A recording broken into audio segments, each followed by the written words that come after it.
Alrighty, Chumley, continuing his Duelist Kingdom run now, is up against Bandit Keith after Ishizu and Rex Raptor had a match in Battle City, which was a good match as well. It wasn't actually half bad considering the two players who are in. Digital Bug I was reading through comments, and so I'm sort of just continuing on from Costas D99, who said, many fellow Greeks live in Australia. I think the quality of life there is actually way better than here in Greece, especially in terms of salary and bureaucracy. Okay, Chum has got Des, Kangaroo, Tree Otter. Ooh, Chum's actually got a really good hand. Really good starting hand. There's quite a bit he could do with this if he draws the right cards. Oh, and that's one of them. That's a defense to attack called Nature's Wild Release. Des Kangaroo is played, and Keith went for a defense, and it is Gargoyle, 1600. I was saying just at the end of the last video, yes, Australia, we do have really good wage numbers compared to the rest of the world, but Australia's cost of living is just ludicrous. I think we rank up there with some of the most expensive cities in the world. I think Sydney might have been in top 5. Actually, I seen a story on the news yesterday where at one of the pubs in Sydney, a pint of beer cost $22. And it's times like this where I'm like, I'm glad I don't drink. Like, I don't drink alcohol at all. I've never even been drunk. I don't even know what the feeling is like. But when I hear stories of like a beer, a glass of beer or a pint glass of beer costing $22, I'm like, it's no wonder so many people stay home and don't bother going out anymore. Like, that's just silly. You could go to the bottle shop and buy like a 6-pack of beer for that price. Anyway. Oh, and I was saying, if anyone ever does travel to Australia, you do need to be wary of some places that will are just blatant rip-offs in terms of pricing. Eating out in Australia is also really, really expensive. Like, if you go to like your standard pub or restaurant, it's probably like $30 per person minimum, and that's for like regular standard food. Let's say fish and chips and a drink. That's going to be at least $30 here. Like, so it's very, very expensive. When I went to Japan, you could spend like $10 and $15 and you could feed like a family of 4.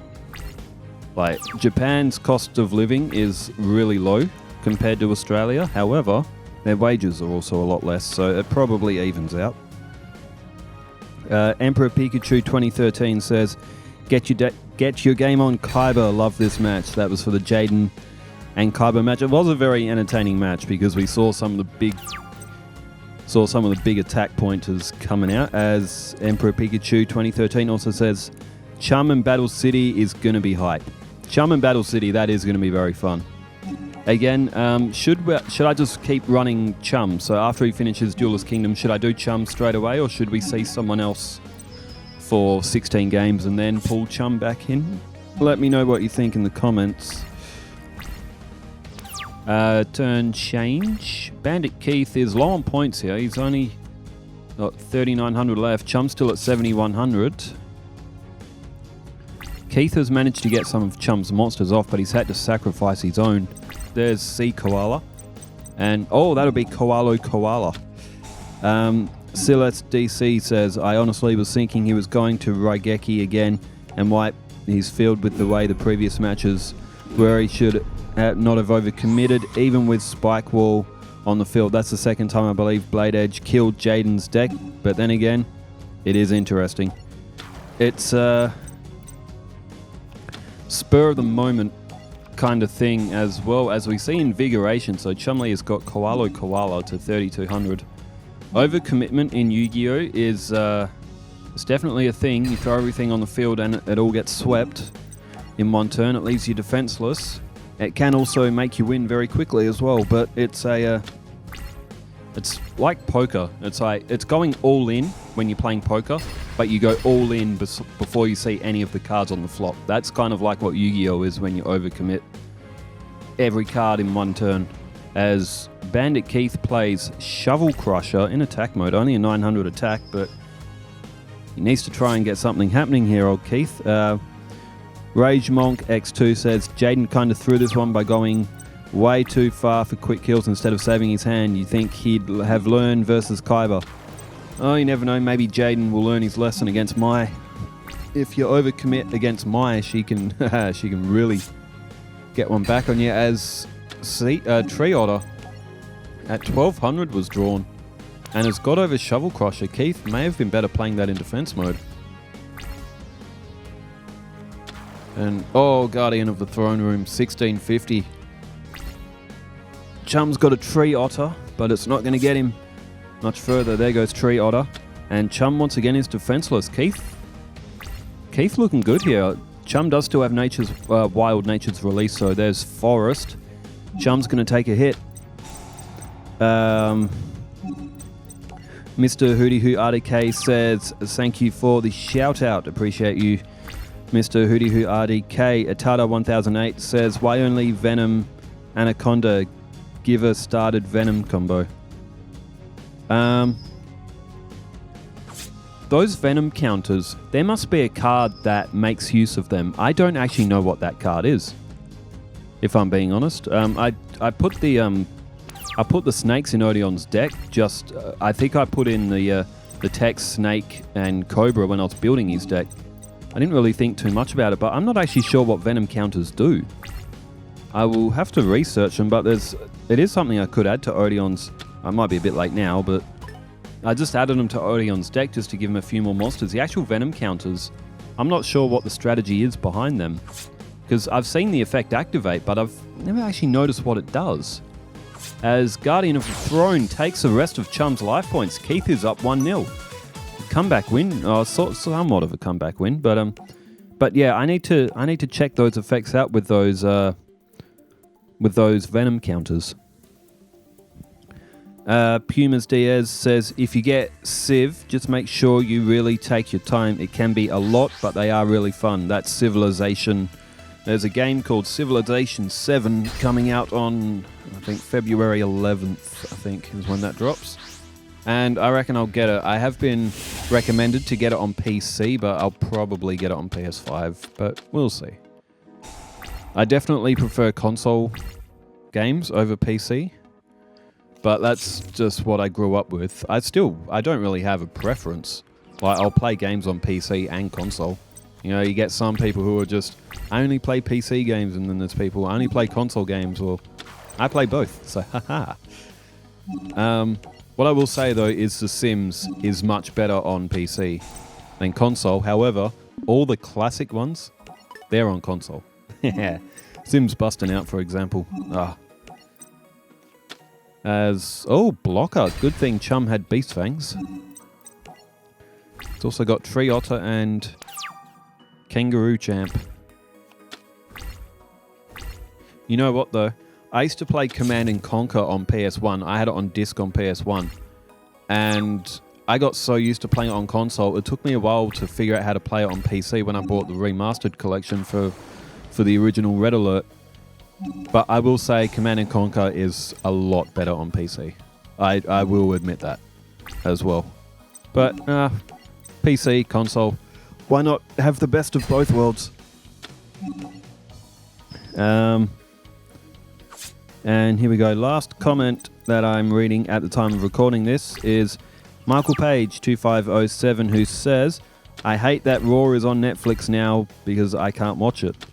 That is the double-edged sword of when wrestling shows change network. Is now it's on Netflix, and unless you're subscribed to Netflix, yes, you won't be able to watch Raw. In Australia right now, Raw, SmackDown, and NXT are all on Netflix. I believe SmackDown might still be on USA in the US, the USA network. But, oh man, licensing and stuff like that for like TV shows and movies is whack. And really inconvenient as well, as Airs Rock Sunrise is played, so Chum's going to get back Tree Otter. But no, I do. Even like with Australia's Netflix and the US Netflix, they're actually different. Like there's certain shows you can only watch if you're in the US, which is why so many people like using VPNs to change your location so they can access other shows. I don't understand what benefit that does. Making a certain show only available in like a certain country. It's the same with as Chum, he won't quite knock out Keith's life points, but he's going to lose his Vampiric Koala. I don't know about that move from Chum. That's very risky. But as I was saying, I don't understand like only having something being able to be watched if you're in a certain country. Doesn't that just restrict the viewers of the show? Like, I just don't understand the benefit behind that. It's the same with English Premier League. Or the English Premier League's a top division, but if you want to listen to like broadcasts of, and I'm not even talking visual, I'm just talking audio broadcasts, like radio broadcasts. If you want to listen to any of them, you need to be in England. They don't broadcast it to the rest of the world. They only have it in England. And I'm like, well, say you're living in, looking at my world map, say you're in Argentina and you support Division 1 team. As we see, Chumley picks up the second match in quick fashion. 1-1, we're going to sudden death in this one. Oh, will Chum's win streak finally be broken? But as I was saying, let's say you live in Argentina and you want to listen to the radio broadcast of the match between Stevenage FC and... what other teams are in League One? I think Leyton Orient's in it. For example, you can't listen to that radio broadcast unless you live in England or you use a VPN to change your location to the UK. I don't understand that at all. I don't understand what benefit that has, shutting out the rest of the world from being able to access that radio broadcast. Like, it's just weird. Like, I think you can do that on YouTube as well. You can make your content available to only certain parts of the world. And it's like, okay, so why though? I want my videos to be watched by everyone around the world, not just in certain parts. I want it to be accessible for everybody. As Robotic Knight is played. And, oh. Uh-oh. Zero Ritual on turn 1 for Keith.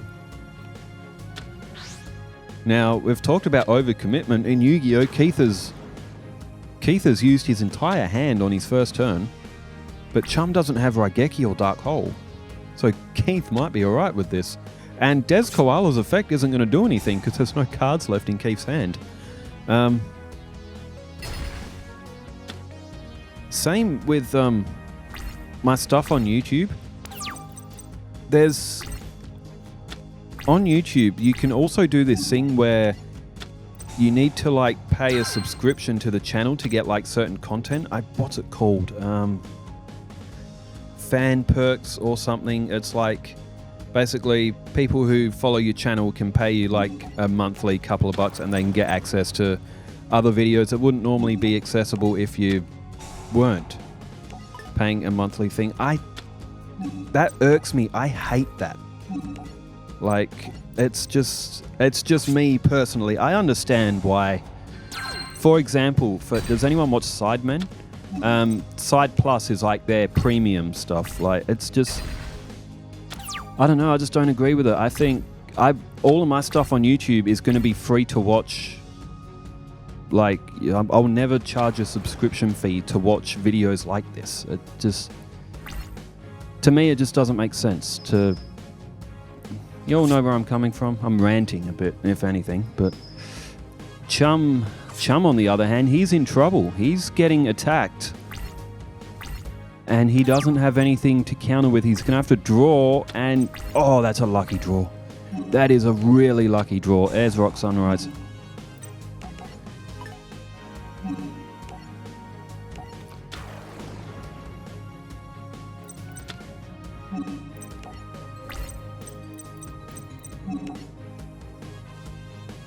Go in for the attack, Chum. And he has picked the Robotic Knight. Vampiric Koala will bring back a little bit more life points. Life points are almost equal here. The Blast Sphere's effect won't be able to activate though. Needs to be face down. Bandit Keith has one card. Oh, he drew Mechanical Chaser. Chum's got block attack and Mechanical Chaser doesn't have a lot of defense, but that is a super lucky draw for Keith. We saw one for Chum and we just saw one for Keith, and Chum is down to 5,050 life points. And again, he is in big trouble. His winning streak. Oh, Prevent Rat. Another good draw for Chum. I tell you what. Well, Chum's going to be safe for a little while. And to the battle phase. Keith bravely goes in with Blast Sphere, but Prevent Rat will hold the fort.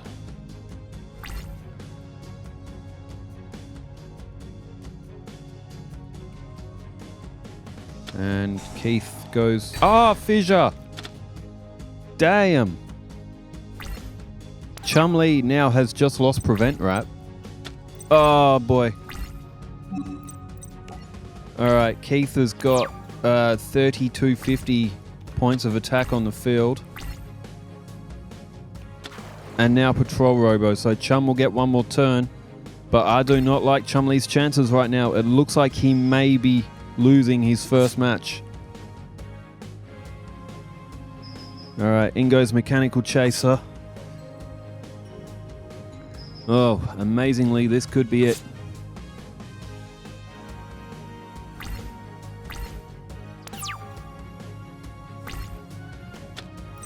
Oh, he's drawn a Tree Otter, which usually is a very good card, but you need another Beast Monster on the field to get the bonus 1,000. Chum plays Block Attack. So Tree Otter will be able to get rid of Mechanical Chaser. But no, it's all over. Chum is not going to be able to win.